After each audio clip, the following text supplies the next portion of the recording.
Another clump of murky earth flew through the air, smushed into a drying mound of mud.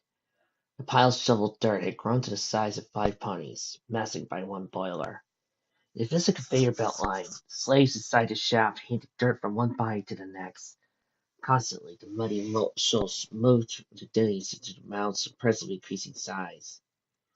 Years in the mine had done one fine thing to the slaves, taught them how to move earth and gratuitous qualities. Adam stood directly above the shaft, helping those excavating the sleds from below by joining the line. Neo, in the grand picture, did his part working at the end, ensuring that the dirt was deposited equally to prevent its collapse of the mound. All of the slaves Adam had called out to, only a fraction had arrived. 200 souls still lingering for a life outside of the one they had lived. Adam saw in their eyes, levitating a ball of muck to the next pony. There was a fire burning in them, fueling every motion, propelling each action to clear the tunnel. Their original coats were caked in mud, their disheveled tufts of mane stuck together in sloven lumps, but he smiled nonetheless, because it was time to break free, to leave once and for all. A wad of mud came up to Adam, and respectively he passed it to the pony beside him. He looked down, expecting to see one more piece of the clogged mine shaft handed up to him, but nothing came. The slave below him poked her head above the hole, leering up. "That's it?" Adam shook his head. Like the mayor he said was unreal. "What? It is?" "The rest of the way is clear," the mayor said. "That's what the others further in the mine shafts are saying." Word of the cleared path traveled by whisper down the mind of freed slaves. Adam quickly watched the news reach the end, the sound of their murmurs becoming parallel to the hissing steam of boiler room pipes. He returned to the slave awaiting a response. "What are you waiting for?" Adam asked. "Well," the slave spoke in soft quavering terms, "your orders." Adam ruefully shook his head. "No one is your master now. You're all free ponies. Don't wait for me to give you the orders to go. Seize the opportunity yourselves." The slave averted her eyes to one side, anywhere but where Adam's were. Listen," Adam kneeled to her level. "You want to do something, pass down this. Go. Escape. Be free." Claire climbed down the ladder to the shaft. Steele cantered up from behind Adam. "Is that it? Is it clear for him?" "Yeah." Adam sighed a little. "It is." Neo checked the clock on his pit buck. It's only been 34 minutes. "They were this way before we arrived," Adam remarked. Slaves began going, one by one, down the ladder to the descending mine shaft. The brothers stood beside, letting them evacuate. As the evacuation continued, Neo kneaded the ground, developing his action to a gentle stomp. He stopped after a minute, caning his nose to the ceiling. Adam blinked at his brother. "What is it?" "I didn't notice it until just now, but have you noticed the shaking stopped?" For the first time, the living veins of the dark mines went quiet. No longer did they ooze steam or groan like the old things they were. It's like someone had stabbed a beating heart in the mind, and the silence put the two brothers on Henkel's end. They trotted down the corridor to the iron hammer, their hooves clicking on solid rigid floor. Both of them slowed to a walk, eyes watering the wide tunnel for a sign to the mine's death. Neo, out of the corner of his eye, saw his brother stop abruptly. He turned to see him. "Adam, what is it?" Following the direction his brother looked in, Neo watched down and stared blankless at a corpse laying against the wall. The creature was a dark mire, cloth wrappings torn and tattered as a huge whip-like laceration stripped its torso, the sickly lime-hued blood glowing in a pool around it. Out of the scars, profusely streaming the blood still flowed. Neo approached the mire, dipping the tip of his hoof into the growing pool at the creature's flanks. Warm and fresh. The mire's heart was coping with having been killed so suddenly. Entirely pumping through the spirit it had left. What's he doing here? Neo rose, finding himself in the air, sending droplets of the creature's blood flying. More importantly, Anne began looking around the tunnel. Who did it, and where did it go? I don't know who did it. Neo's sight snapped to the end of the tunnel. But I got a pretty good idea where they're headed. Anne had been brave thus far, but the thought of the pack of miners assaulting the group sank in his gut. Do you think everyone's okay? Mom, Lester, Lucy, what if... Neo intervened. Don't think about it. Listen, there's a good chance they could be in danger, and running in won't help them. He held a few brisk breaths. Adam added an ample amount of vigor to a nod. Okay, you're right. Gotta stay calm about this. Slipping to safety on his bow cell, Neil started walking forward. Keep your eyes peeled, Adam. We don't know how many of whatever it is that killed the miner are still around here. Right, Adam agreed, arming his weapons. The first miner was not the last either brother encountered. The hull dripped to Ironhammer's launch pad of bodies of miners lay eviscerated or mangled like butchered pigs. The illumination of a few corpses as blood appeared splattered across the face of the wall, like the largest shotgun imaginable, unloaded at point-blank range and straight for the creature's chest. More baffling this subject, however, was the addition of Legion bodies as well. On the walk to Ironhammer, the brothers had seen 4 Legion soldiers, bruised and bludgeoned with the sharp signs of rock caked in blood laying around. Well, we know what killed them, and what killed the miners, commented, passing by the scene. The hollow sinking in Al's gut rose at the news. Do you think the two parties met in here by accident? Maybe they killed each other before reaching Ironhammer. Neo skimmed the battlefield as walk. I don't see the bodies of anyone we know. They came to the bridge leading to the control platform, noticing streaked droplets of glowing mire blood in the metal. Marks continued, some shaped to the curved arch of a hoofprint. Both brothers drew their eyes forward, unmoving. Whoever killed or fought the two parties lived, flipping to Ironhammer's control on the platform. The boy's heart produced an unnatural rhythm, passing faster than the milliseconds ticked by. The adrenaline pumping through their blood urged them forward, making for a mad canter across the bridge. The old metal supports creaked, shuddering their hustle. When they came to the platform, the being in the brother's chest stopped cold. He looked ahead, looking up stiff. There were scarcely any hairs not raised at the bar of their napes. Wester laid his back against the thin railing, head drooped and unmoved. Below him, cradling his forelegs like a babe, was Big Lot.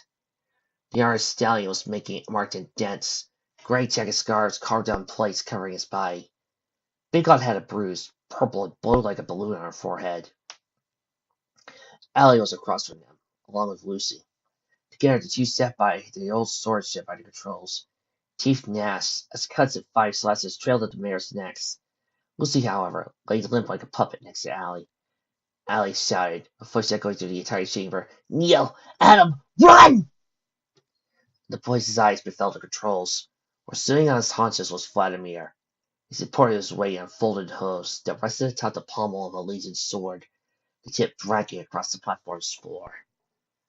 At first, the Emperor's face was hidden behind his cascading, silver-streaked mane, draped in uneven, tousled segments.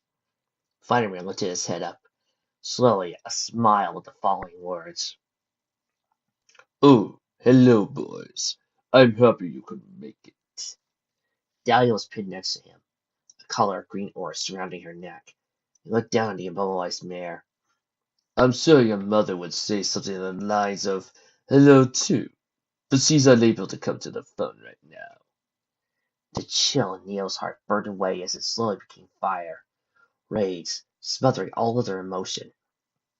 He, much like Adam, was preparing the trigger to be pulled on his cell. When Vladimir rose a hoof, disapprovingly waved in the air. Boys. I wouldn't pop up those guns of yours. I could break this little thing's neck in a thought. Quick and effective. Neil lowered his barrel, but Adam stepped forward to speak. Let her go! Vladimir cocked his head to the side. Why should I exactly? What is it you could offer me, God of Ironhoof Providence? Burroughs didn't answer. He breathed in a fair chuckle.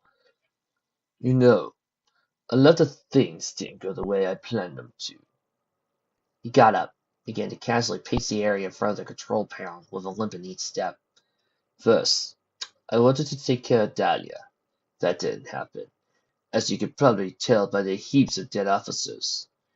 Then I wanted to gun it down the coalition ships, but they had to go and follow me with the Celestia Forsaken missiles right off the bat. Grouse saturated the rest of his speech. Again, we anticipated there would be a rescue team, and we shut them down, only to have them survive. He scoffed, sounding dumbfounded. You know what? I never imagined it would be your crew of old ponies. Pointing the tip of his blade at their suits of power armor, he said, Lucky you had that armor on. Without it, all of you might as well be sacks of powdered marrow and bloody flesh. But then, he exclaimed, quickening speed, I came to inspect what caused all of these damn problems here in the mine, only to run into a pack of deranged miners let free from their cages. Vladimir stood on his hind legs upright, spreading his arms out like a warrior standing before a crowd. Not one thing has gone correctly. Not one. Do the gods punish me? Do they even care? Planting his forehost down, the swords then levitated at Wester, before penning across the platform to everyone present. And here we stand, all of us, together, mere minutes away, tickling until it becomes worth something. I have been driven to the precipice of failure, he said, swinging the sword smoothly to Dahlia's throat. In fact, this little kitten had planned on taking that away from me as well. Vladimir scoffed, glaring at her. So you have started this interest in some tech. It would, for the sake of irony, be reasonable that she be the one to end it. Unfortunately, that will never be the case. The Emperor sauntered in the most bombastic way possible, considering the injured right leg, to the brothers, coming well within the distance that the two could smell the rancid odor of putrefying blood staining his uniform. And originally, I planned on letting you live. All of you, actually. After all, I am just a god. I'll let you see the missile alerts, allowing the scene to marinate in your minds. Directed the sword to the missile. Then, and only then, would I kill you. There was a blissful purr rolling in his throat.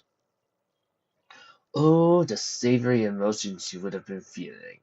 Of course, we had all met under different circumstances. He spoke to them in a sarcastic, parroting emphatic tone. But you know what?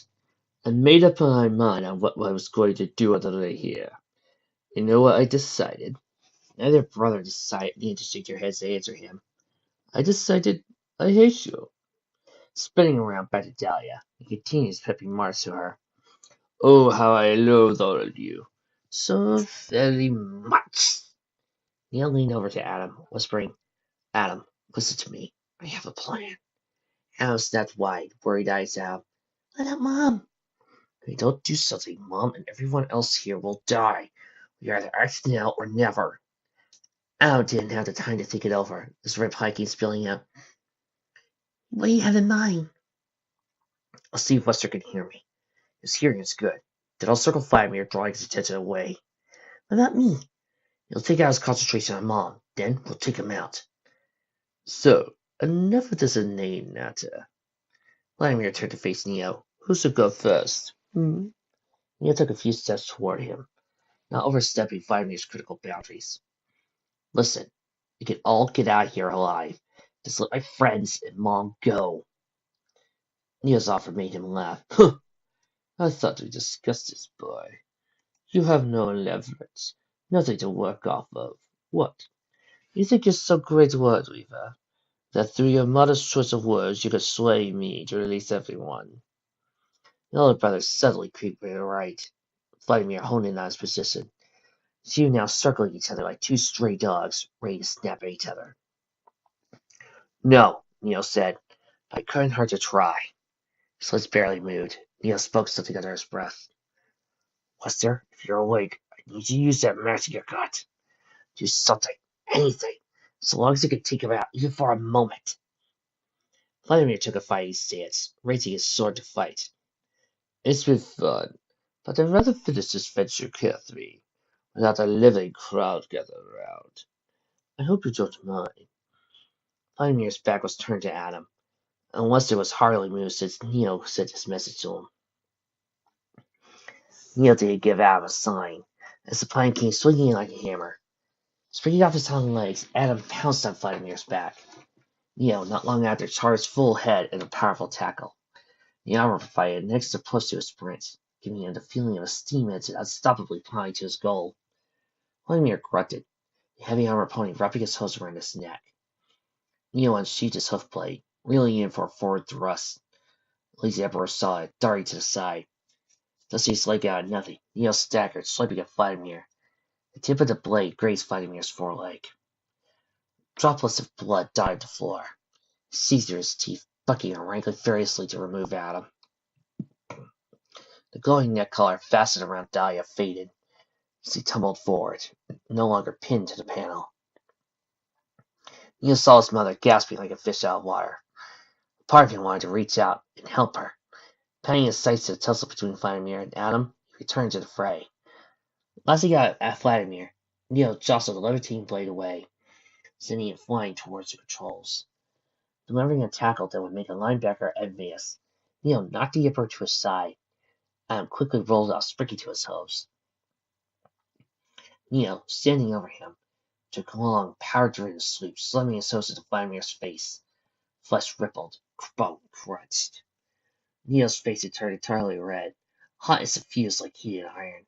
Plus Vladimir repeatedly, sending his hand with this way net. Never hurt my family again. Do you hear me? Vladimir's horn became a light one magic once more, voice resonating like cracking thunder. Enough! Raising his hoof, Vladimir took a clean blow to Neo's cheek. Adam, steps away, could hear the creaking crack of his brother's cheekbone. The hit threw him off, eventually causing Neo to trip over his footing. Neo, tumbling to the floor, landed flat on his back. He bared his teeth as Vladimir stepped over him. Individual hails of magic seized him by the collar, bringing the older brother close to Vladimir's fuming breath. Adam dashed to help his brother, before an invisible force picked the charging buck up, whilst him hurling through the air into the controls. The back of his head smacked the metal, frantically making him bite down. A stream of fresh blood trickled out the corner of Vladimir's mouth, as his face was covered in black bruises. Neo, he revved. The magic script crossing the leather and Neo's dust over the armor. You do realize that little stunt you pull is a whole new level of stupid. Slamming Neo back down to his back, Vladimir reenacted the same long, fierce swiping punches he had given him. Adam played sinking his head clear. First thing he saw was the scene of his brother being beaten to death by Vladimir. Adam extended a hoof, crying out, "Brother!" Vladimir had his next punch lifted, primed to come down. Don't worry, he'll live. He threw the punch at Neo's face, the crack at the impact clear. But first, you hear the snap of your brother's bones. He packed the next punch, but he's nothing more than a mess of bone and flesh. I'll move on to you. And together, you'll die. Each word he said was added to another punch. Broken, sad, and defeated. Neo's face was scrunched to purple, fat drops of blood contrasting to what white part of his face remained. Neo spit out to the side of a gob of saliva, blood and a few teeth. Adam! So be a good boy now, Vladimir boomed, and stay back. Ossus ran low for Adam. His mind was hazy with the thoughts all at once presenting themselves to him. He, for a brief visit, noticed his pip buck.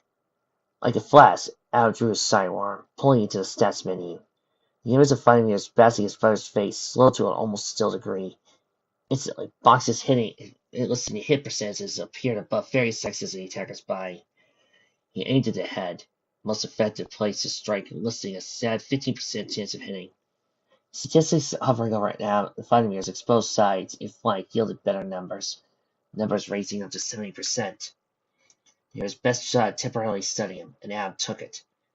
3 shots. That was all his stats would allow for the moment.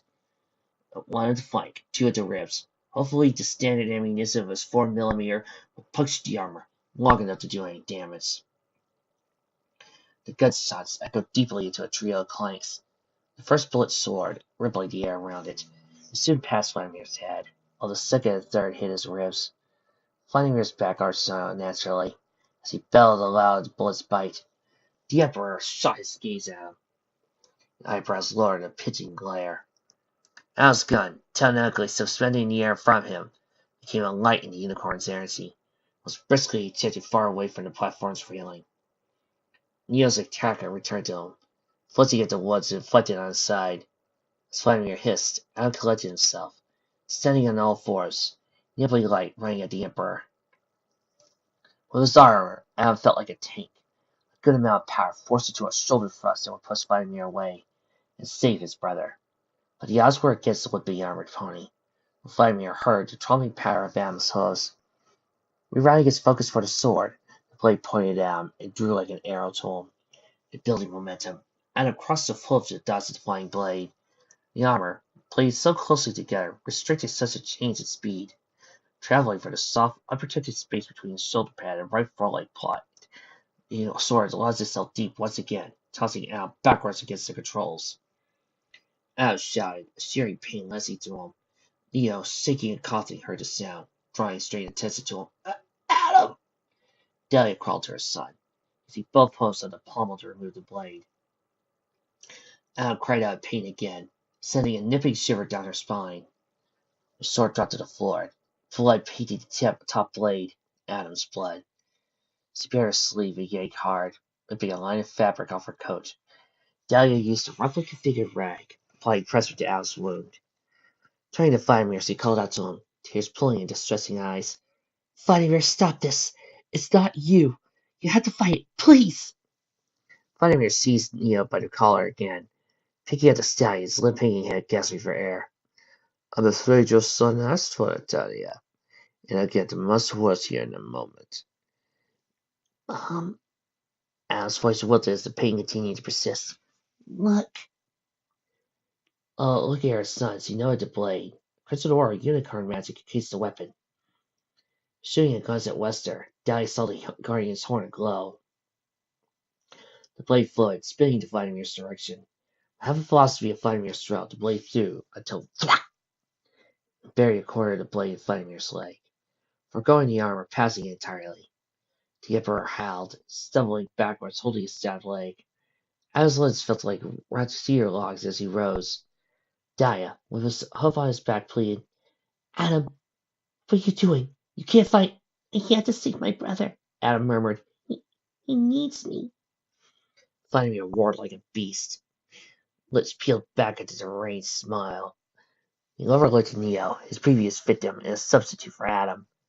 Vladimir threw his hoof at Adam, like he was tossing an invisible rock at him.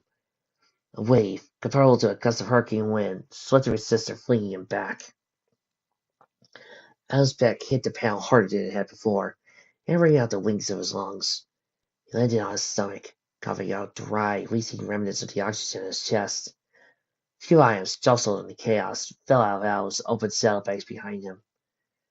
Vladimir switched back to Neo, his mind made. Fire glinted in the engineer's eyes, wicked and murderous as he prowled like a carnivore to his defeated prey. The sword fell to his magic, flanked Vladimir's side, blazing tip hovering inches above Neo's neck. No, he sighed, slicking his mane back. Let's get this over with. I wanted it to be much more fun than this, but you've been nothing but a pain in my ass since the second you arrived. Adam shifted in place, growling as he rolled over to his side. Brother! Vladimir, please! Dahlia screamed, holding Adam. I'll do anything, please! Time's up. Vladimir chirped. You should have stopped this a long time ago.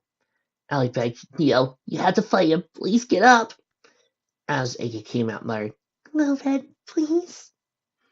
The sword was raised. A guillotine arm just severed Neo's head from the rest of his body. Goodbye, boy. It'd be good to have taken care of one for once. Neo closed his single good eye, turning his least damaged cheek to Vladimir, bracing for the weapon. Vladimir's mind, sad driving the blade wholly through the stallion's neck, paused. The fire stuck out completely the sound of a music box, distant but clear, chiming an easy-moving waltz. His eyes went wide and turned to the source. The music box lay somewhere behind Adam, currently out of sight. Vladimir blinked twice. Mom? Dad? He shuffled to the sound, drawn to it like a sailor lured by a siren's song. Halfway to Adam, he stopped. Shaking his head, Vladimir spun around, grousing, Dumb. I can't believe it. Again he froze, seeing the very sword he owned flying toward him in his aura. No. He shook his head vigorously, backing away. No. You can't. This is impossible. I won't let you. Vladimir's fight butted the control panel. There was nowhere to turn now. Crossed himself, the haunted blade gradually honing in on him. You, you have no power here. I have control. Me. Please. Vladimir's ears melted his pain. I've done it so much less. I can make it up to you. He flung himself backward, slapping his back against the cold steel of the control panel. I made you who you are. The blade tipped his puncher's gut. No, stop! I beg you! A fuzzy, squishing noise came from the blade, slowly ran through him. Vladimir reached out all directions erratically, his words fading further, the weapon sank inward. Please, please, no, please! When the full length of the blade had stabbed him, Vladimir went completely limp. His eyes plastered with sudden pall in the dying seconds. Adam humbled to his brother, while Dahlia kept her respect for Vladimir's body. Brother! Dahlia wiped a few of the tears from her cheeks, gingerly stepping to Vladimir. Is he? Vladimir's eyes bulged, life rapidly expanding his chest. He sucked in air like a drowning victim, nearly coughing it all out the second after. The shock caused him to fall over his side, hecking out widely. Dahlia reached back. He's alive? Hugging at the wound in his stomach tight, Vladimir, feeling the scorching pain pound through him left. It's over. The unicorn, overcome with emotion, began to cry while chuckling. It's over. Finally over. The war, the battles he had fought against the creature were over. So the crimson stain of his blood spread more that he had lived. Vladimir smiled. Dahlia stood above the dying unicorn, kneeling a hoof to his shoulder. Vladimir, are you? His eyes moved up to her, suddenly conveying the answer. I was right, wasn't I? He nodded, sobbing. Dahlia rose to her host, made her way to Neo. Am had his brother's legs slung around his neck. Picking out the floor. Allie, my brother's hurt real bad. She grunted, applying pressure to an injury on her left leg. You're not so well yourself. Adam motioned his head to Vladimir. What are you supposed to do now? What about him and the missile? Allie smiled, starting to Wester and Big Lot. Let's get our friends some help first. Allie peered back at the timer. We have about 15 minutes left. We can take 5 to help him out. Half of the poster was all it took to correct a few fractured bones in Neo's face. The majority of scarring had been removed as well, so one eye remained swollen and inflamed. Big Lot sat, massaging her head, circular muscles. Yeah, it just brings back memories. Lucy, while walking by, pat her once on the head, shooting out the crude gray for the filling. Vladimir was standing upright, while Dahlia finished wrapping a bandage around his neck. I'm surprised you haven't bled out yet. Your body seems more durable than anyone I've ever seen. It's because this is where I'm from, Vladimir answered, gargling hush to his tone. I hope. Whatever the reason, Dahlia concluded, you're not going to live much longer if we keep you here.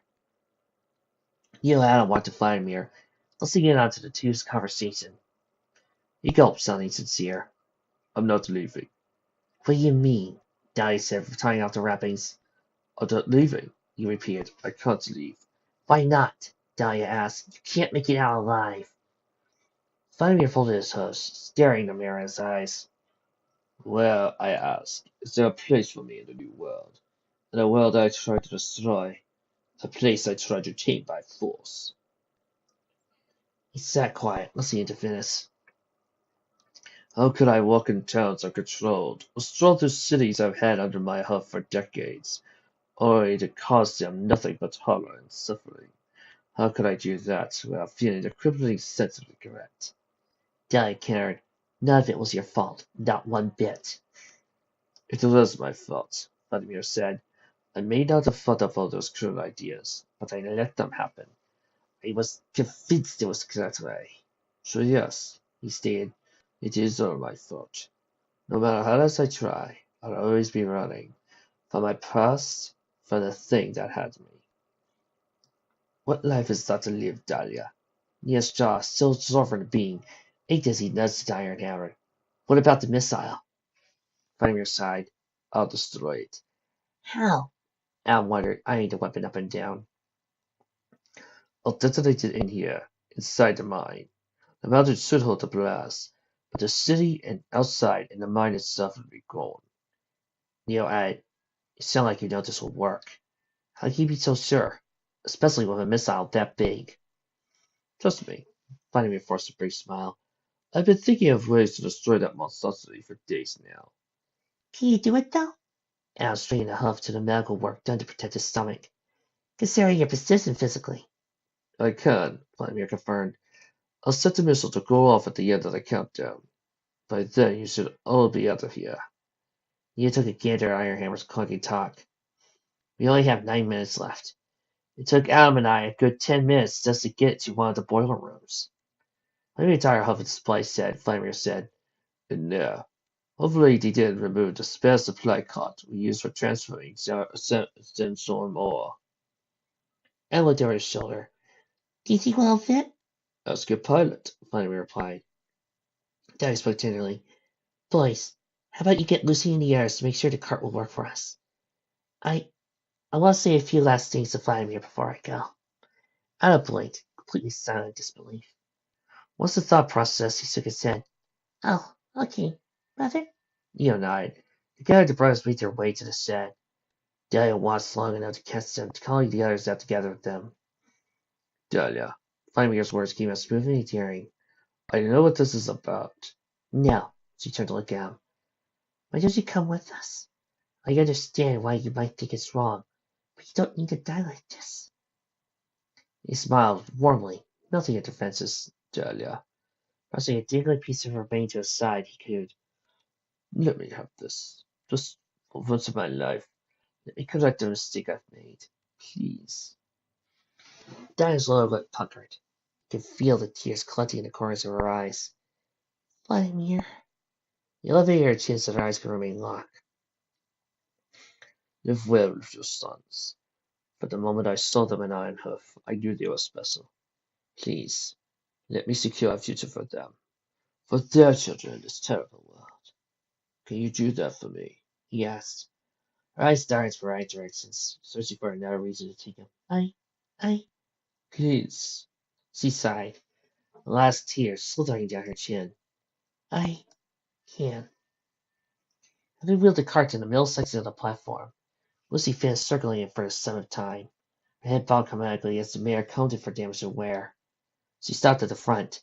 Looks stable enough. Adam hopped in a rough ribbon wooden cart, investigating the interior they'd be using. Think we can all fit in? Let alone, could you fly with all of us inside? Lucy put down his breastplate. Not with this on, no. Besides that, though, Lucy retrieved her fedora stowed away between her bags. We should be swell. She whipped it out, chalking out the wrinkles and folds, politely dusting it off. I'll be set to fly any moment now. Vladimir bit his lip, turning for a second to look at the corner. You need to leave soon. He bellowed, returning to a silent stance against the panel. All right then, folks. Lucy placed her hand upon her head, sweeping out the front brim. Just rub yourselves. It's going to be a long way out. Stretching her wings, she fought them twice, especially with the old girls here feeling sore. Neil lashed his steel bracers, brother falling. Elliot buckled her shoulder pads, big lot shimmying out of her leggings. No more than half of the group's power armor had been removed before a profound, stunning noise blared. Click. Everyone turned to freeze frame in a moment. Armor heavily removed, and some pieces still in their hooves to be tossed off. Neil looked around to the bridge, seeing Ironside stand on his head. The barrel of his assault rifle combat cell pointed at him. Where do you think you're going? Neo rose a stuttering huff. Ironside? His eyes saw the corner. A few minutes remained. Were you going to leave here? Seeing Vladimir sit so closely to the control panels jostled his stomach. What's he doing here? What's going on here? Ironside. Neo took a closer step to him. Listen to me. We need to do this. Judge just her huff to Vladimir. I know what I'm about to say might sound insane, but he's going to fire off the weapon here, stopping it from ever being used by anyone, forever. You're right, Dahlia. That does sound insane. Coming from you of all ponies. We can't have the weapon in anyone's hooves. Not now, not ever, Dahlia exclaimed. He retreated himself onward, cocking his head to one side, glaring at her. You do realize what you're saying to me is treason. I know it seems wrong to you, Dahlia urged, but believe me, if you have any trust in me, you believe what I'm telling you to be the truth. I'm sorry, Dahlia. He stiffened his legs, bracing himself to unload the gun's ammunition. but I won't let you destroy all we fought for. Behind his head, coming at full speed, was the hilt of Vladimir's sword, like a bat swinging a home run. It smacked him. Thwack!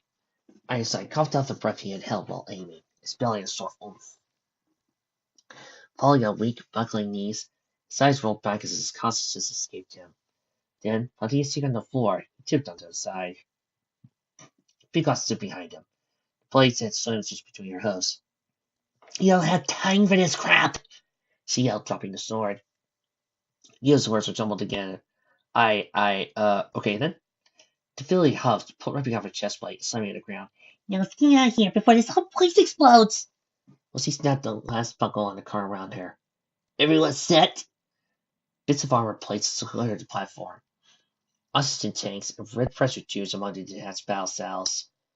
Webster had Ironside slung over his shoulder, like a hunted owl. He handed them off to those in the cart, starting together in combat space. Besides myself, seems everyone is ready, Lucky. As Webster hopped inside, Lucy began flapping her wings in quick bursts. All right, then. Looks like we're all set to take off. Dahlia was on the cart's side facing the panel. She waved goodbye to Vladimir. Air pushed down on the unseen dust on the floor away in furries. Vladimir shielded his face, squinting his eyes, watching the cart take off. All of his muscles felt pummeled and weak. Even movements as simple as a twitch providing a sharp stab. Biting through the pain, his teeth came down on his lower lip, allowing himself to give her a wave in return, while the cart hovered further from the platform. Vladimir sat by himself, the tedious ticking of seconds going by on the counter. Alone he stood up, turning to the controls working the systems. An end to all things, there and now, by his hooves. He pointed the passcode to bypass the firewall, typing in the final commands to see above his and the weapon's fates. His hoof shook, laying atop the glowing red crown of the bottom button. A nerve instinctively wanted him to survive. But surviving and living were two different things. Vladimir had done his own fill surviving. Playing pressing the button, it clicked. The order was sent in permanently. Hot steam enraged the chamber.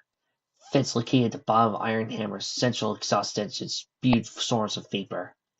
He burned all over, slowly cooking from the outside in. Now placed it on his body did Vladimir feel untouched by the fabric of the uniform. Drenched sweat clinging to his fur. His breath was short as the sensation of flaming coals sank in his gut. He reached for the music bottle Adam had left behind, moisture collecting like morning dew on its surface. The boy felt as though it had been deliberately splashed by water. He lay on the box on his lap, looking down at glossy varnish illuminating the dim light. Years. It was years he had run a hoof along its familiar surface. A barking mare's voice exploded from the control panel. Warning! The correct systems for launch are not in place. Please, activate launching codes to ensure a safe takeoff. A red light flashed like the sun over a headed panel, overtaking the other soldiers to interior illumination. Vladimir attentively wiped the water off the box's lid. There. Mary stabbed at his heart, drawing a few tears. Oh, Peter. Alert! The control systems warned. Launch imminent. Please enter launch codes to begin takeoff initiatives. Failure to do so will result in destruction of Iron Hammer. With an unsteady hoof, he latched the lid, lifting it slightly, holding the music box ajar by milling a sliver. A hoof to his mouth, sealing festering sobs inside. Alert! Launch will automatically start in 1 minute. Please activate all launch systems before takeoff. Vladimir swallowed the oncoming breakdown, pushing it back into his chest. Slowly he opened the music box, unveiling 2 ivory carvings of a mare in an extravagant ballroom gown, and a stallion dressed in a blue suit. The extravagant paints were chipping or faded, yet in a graceful display the two came together, swirling the waltz to the tune of ambient joy and melancholy. Thus the two lovers embraced, investing his attention entirely in the dance. Warning, launch imminent. Engine will ignite in 30 seconds. After a moment, a strange object taped to the inner lid caught his eye. It was a piece of brown parchment with a note written in cursive calligraphy. Little Red, been so long since I've seen you. Fortunately, I may not be able to give you this in person, but it does not matter. What does is I tell you how much I miss you. I know that by the time you read this note, I'll finally be with your mother. Together we will wait for you. I just hope you live a long, happy life. We'll always be watching over you. I love you with all my heart. We miss you, Dad. As the notes fade softly into silence, closed the lid, put a trembling hope to his lips. A few choking sobs burst through his defenses. Cooling tears, two at a time, trickled down his cheeks to the floor. Warning: collision with the launch shaft imminent. Starting in 10 seconds. Hugging the box like it was his own parents, he closed his eyes. 10, 9, 8, 7, 6, Mom, Dad, 5, 4, I 3, 2, love you too. 1. Little teeth dug into Lucy's wing muscles. Frantically she flapped, veering down upon corridor, flying a foot off the ground. At long last, a steel-sport doorway lay into the hallway's end, leading to the mine's four-year warning pit. Lucy's teeth gnashed as the quick pumping veins bulged. A shake rattled the mine, unfelt by those in the cart. All around them, however, the quake shattered rock walls, creating long cracks rooting up into the ceiling. In the chamber, Lucy bolted twice its speed, flapping and subconsciously cantering in midair. Sorry, Lucy mumbled. Come on! Don't get to us just yet! Just a little more! The gate came well into view, crossing the threshold between the inner mine and the outside. Starkly cool air rushed by their heads. The entire ground, amidst the dentations, broke, tearing the streets below apart. Coalition soldiers, having felt the rumble, raced to the gunships, taking on firm regions of land unaffected by the quake. They ran for dear life, some dashing with swiftness parallel to three ponies pushing out all they had. Adrenaline does that to a pony in danger. Lucy could feel the charging chemical drive the next wing stroke across to vacate the city.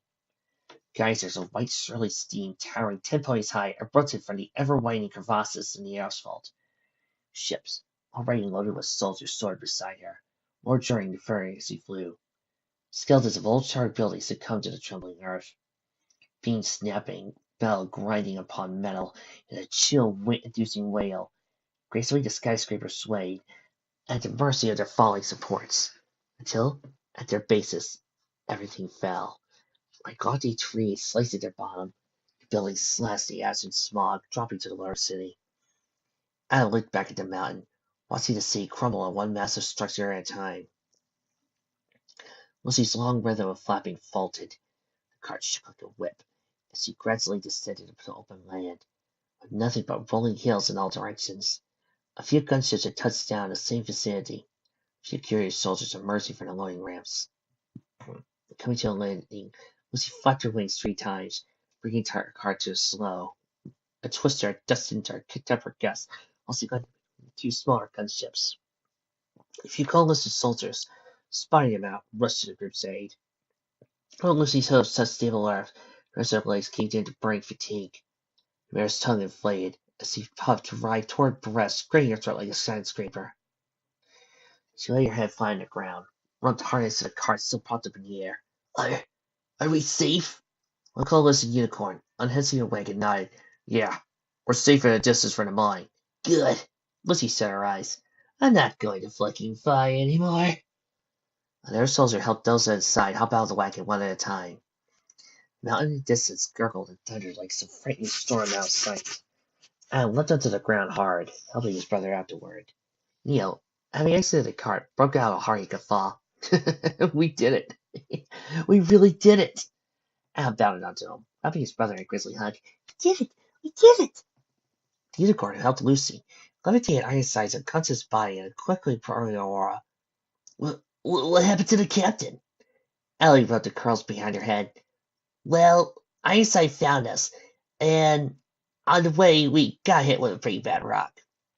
Rock? The unicorn recalled. Yeah, she confirmed. Falling one from the ceiling. Pretty good sized one, too. And rock! We got snickered walking by.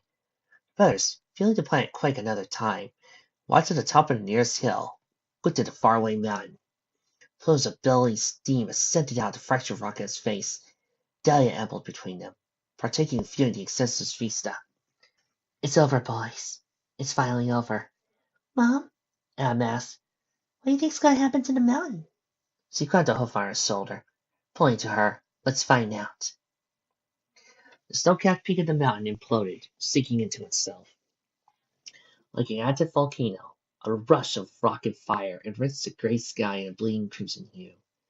Dragon's breath bellowing out of the mountain's lid sent a shockwave coursing through the region. The trio felt a breeze whisk by them a few seconds after, followed by the clouds dissipating and retreating from the blast. An iron hammer's configuration scorching the city, squatted in the mountain's base, beat their exterior golden light. Pillars, lighting like floodlights, phased through the parting cloud cover. The three squinted, eventually raising a hoof to shield their eyes from the rays. Allie trudged up to the hill with the others in tow to meet them, protecting their own vision. As Neo's sight cleared, adjusting to the excessive shine, he blinked, seeing a flawless cloud of baby where a grim blanket could cover and could begin. As jaw hung open, skywide clear. Mom? He rubbed one eye after the other in disbelief. Is that? Looking at his mother, silhouette quivering. Mom, are you? Sunshine twinkled in tearing eyes like glistening sapphires. Yes, yes, she said, sweeping the tears away. I'm fine. Neil could hardly breathe. Is that really it? Is it? Dahlia nodded. It is, Neil. It's the sun. It's the sun. Someone had rigged the most elaborate speaker system for a record player to date in Steelhook Keep. Out of stereos, to shoulder height, blasted a fury of popping swing tunes, charging the atmosphere with rhythm and mirth.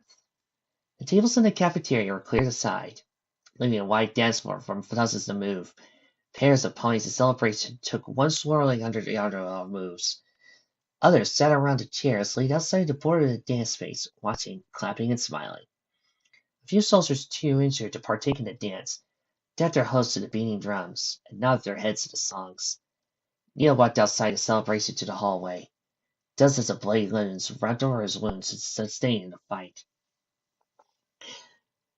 As he walked, he saw over there some force ghosts of his little sister, of Vladimir,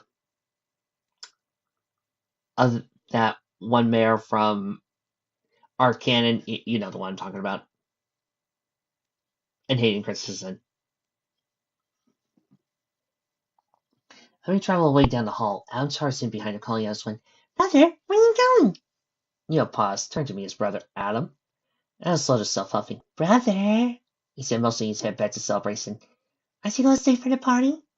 Even from the outside of the hall, did the ecstatic music resonate transparently clear. I will, it's just, I want to see it again, one more time, before it sets.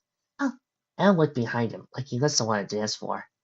He was quiet for a second, pondering. Sorry if I come with you? I wouldn't mind getting to see it before nighttime. The two brothers walked a few more steps until they came to the two doors.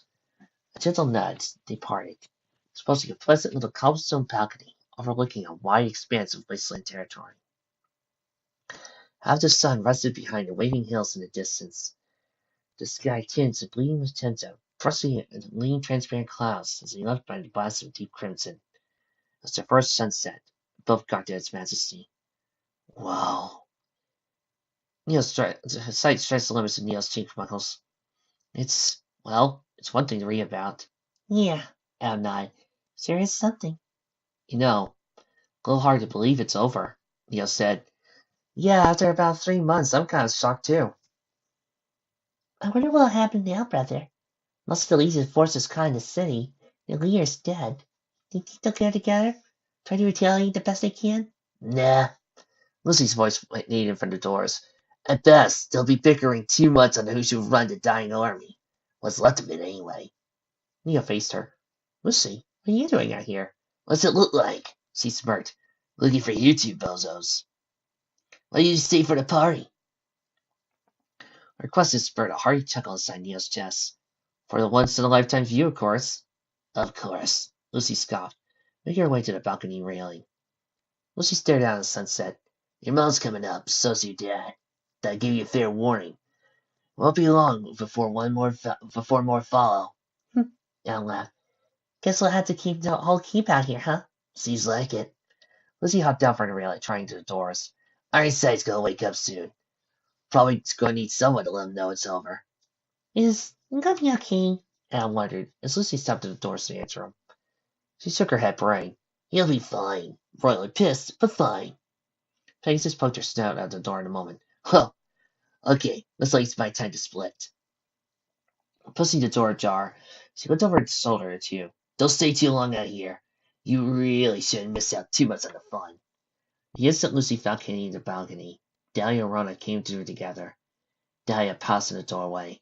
How does he impress as he gazed at the countless colors in the sky? My goodness, boys, what a view. It's something, isn't it? Neil replied.